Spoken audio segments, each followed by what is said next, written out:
எனக்கு அன்பான தேவனுடைய பிள்ளைகளே, சத்தியத்தையும் அறிவீர்கள், சத்தியம் உங்களை விடுதலையாக்கும் என்று சொன்னபடி நமது ஆண்டவராகிய கர்த்தர் அன்புள்ள தேவனாய் இருக்கிறார். அதே நேரத்தில் நமது விருப்பம் இல்லாமல் நமது வாழ்க்கையில் அவர் பலவந்தமாய் ஒன்றையும் செய்வதே இல்லை. இன்றைக்கு அநேக ஜனங்கள் என்ன சொல்லுகிறார்கள்? ஐயா, நான் ஆண்டவரை தேடி வருகிறேன் ஐயா, அவரிடத்துல நான் மன்றாடுகிறேன் ஐயா, எனக்கு ஒரு இரக்கம் பாராட்டவில்லையே, என் குடும்பத்துக்கு ஒரு அற்புதம் செய்யவில்லையே, படுக்கையிலே வியாதியாய் கிடக்கிற என் குழந்தையை அவர் காப்பாற்றவில்லை என்று புலம்புகிறார்கள். ஜனங்கள் அழுகிறதையும் கண்ணீர் வடிக்கிறதையும் பார்த்தால் உண்மையிலே கர்த்தர் இரக்கம் பாராட்டாதவரை போல, கடின இருதயம் உள்ளவரை போல நமக்கு காணப்படுகிறது. ஆனால் உண்மை என்னவென்றால் அதுவல்ல. பாருங்கள், எரேமியா தீர்க்கதரிசன புஸ்தகம் 51ஆம் அதிகாரம் 6வது வசனத்தை பாருங்கள். நீங்கள் பாபிலோனின் அக்கிரமத்தில் சங்காரமாகாதபடிக்கு அதன் நடுவிலிருந்து ஓடி அவரவர் தங்கள் ஆத்துமாவை தப்புவியுங்கள். இது கர்த்தர் அவனிடத்தில் பழிவாங்குகிற காலமாய் இருக்கிறது, அவர் அதற்கு பதில் செலுத்துவார். கவனிங்க, தேவனுடைய பிள்ளைகளுக்கு கர்த்தர் ஒரு எச்சரிப்பை கொடுக்கிறார். நீங்க பாபிலோனினுடைய அக்கிரமத்தில் வாரிக்கொள்ளாதபடிக்கு, பாபிலோனினுடைய பாவங்களில் சிக்கிக்கொள்ளாதபடி தயவு செய்து நீ ஓடிரு, நீ ஓடி அதற்கு உன்னை தப்புவித்துக்கொள் என்று கர்த்தர் சொல்லுகிறதை பார்க்கிறோம். பிரியமான தேவனுடைய பிள்ளைகளே, எனக்கு ஒரு நண்பர் இருந்தார். சரீர பிரகாரமாக அவருக்கு ஒரு கேன்சர் வியாதி. அந்த வியாதியிலே அவர் கொஞ்சம் பாடுபட்டார். அந்த வியாதி வந்த நாட்களில் அவருக்காக போராடி நாங்கள் ஜெபித்தோம், அழுது ஜெபித்தோம். பாருங்கள், நாட்கள் செல்ல செல்ல செல்ல அந்த வியாதியினுடைய தாக்கங்கள் அதிகமாக ஆரம்பித்தது. ஆனால் கர்த்தருடைய கிருபையில ஜெபத்தினாலும் ஒரு சில ட்ரீட்மெண்ட்டினாலும் அவர் ஆரோக்கியமாகவே இருந்தார். கிட்டத்தட்ட அந்த வியாதி வந்து 5 வருடங்கள் அவரை பார்த்த வியாதியஸ்தர் மாதிரியே தெரியாது. ஏன், மரிக்கும் வரைக்கும் அவரை பார்த்த வியாதியஸ்தராகவே தெரியாது. அந்த அளவுக்கு கிருபை கொடுத்தார். அப்பொழுது அவருடைய உள்ளத்துல ஒரு வாஞ்சை என்னன்னா, கர்த்தர் எனக்கு இந்த வியாதியை சுகமாக்கிட்டா நான் ஆண்டவருக்குன்னு ஊழியம் செய்வேன். அப்பொழுது நான் சொல்லுவேன், இப்படி ஒரு வாஞ்சையை கர்த்தர் உங்களுக்கு தந்ததுனால நீங்க தேவனுக்கென்று உங்களை விட்டு கொடுத்து ஊழியம் செய்யுங்க அப்படின்னு. ஆனால் பாருங்கள், அவர் மிகப்பெரிய பணக்காரராக இருந்ததுனாலும், பெரிய பிஸ்னஸ் செய்து கொண்டிருந்ததுனாலும் பண ஆசை அதை விட வைக்கல. அது மட்டுமல்ல, நான் சில நாட்கள் சென்று அவரை பார்க்கும் பொழுது, நீங்க ஜெபிக்கிறீங்களான்னா பாட்டு போட்டு கேட்டுட்டே இருக்கேன், ஜெபிக்க முடியல. ஜெபிக்க முடியலன்னு நீங்க யாரு சொல்றீங்களோ உங்க ஆத்துமா கட்டப்பட்டு விட்டது என்று அர்த்தம். பிசாசு நீட்டா உங்களை சுத்தி கொத்தளம் போட்டுட்டான், உங்களை சுத்தி என்ன பண்ணிட்டான், வேலி அடைச்சிட்டான்.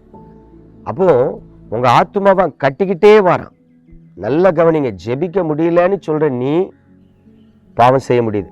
காலையில இருந்துச்சு செல்போன் பார்க்க முடியுது, சினிமா நியூஸ் பார்க்க வேண்டியது, நியூஸ் பார்க்க வேண்டியது, ரீல்ஸ் பார்க்க வேண்டியது, அப்படியே காலத்தை கொண்டு போயிடுவான். உங்க ஆத்துமா கட்டப்பட்டுக்கிட்டே இருக்கும். ரொம்ப ஜாக்கிரதை.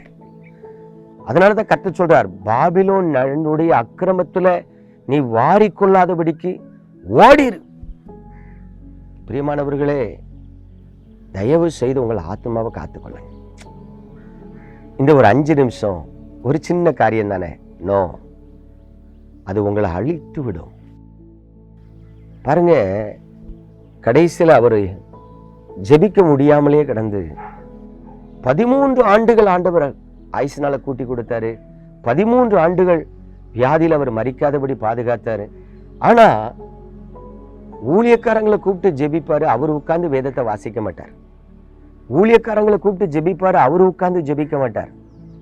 கடைசியில் பைபிள் வாசிக்க முடியாதபடி கண் கட்டு போனது. ஒவ்வொரு அவயங்களாக செயலிழந்து அவர் மரித்து போனார். இப்ப நான் யோசித்து பார்க்கிறேன், கர்த்தர் அவருக்கு நல்ல காலங்களை கொடுத்தார்.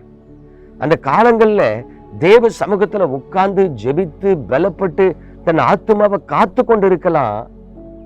ஆனா சோம்பேறித்தனங்கிற ஒரு காரியத்தினால ஜெபிக்காம இருந்து அவர் மரித்து போனார். பிரியமானவர்களே, இன்றைக்கு பிசாசினுடைய பெரிய தந்திரம் என்ன தெரியுமா? உன் இருதயத்தை வழுவி போக பண்ணுவான். நீ கர்த்தருடைய பிள்ளை மாதிரியே இருக்கும், ஆனா பாவத்தை விட்டு வெளியேற மாட்டான்.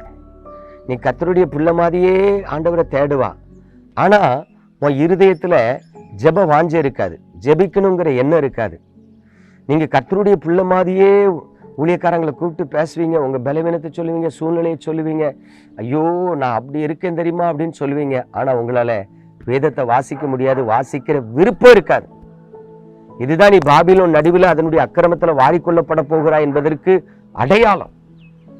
தயவு செய்து இயேசு கிறிஸ்துவின் நாமத்துல புத்தி சொல்றேன், உங்கள் இருதயம் வலிவி போகாதபடி காத்துக்கொள்ளுங்க, உங்கள் இருதயம் வஞ்சிக்கப்படாதபடி காத்துக்கொள்ளுங்க. அப்படி இல்லைன்னா கர்த்தர் பாபிலோனிடத்தில் பழி வாங்கும் பொழுது நீங்களும் தப்பிக்கொள்ள மாட்டீர்கள்.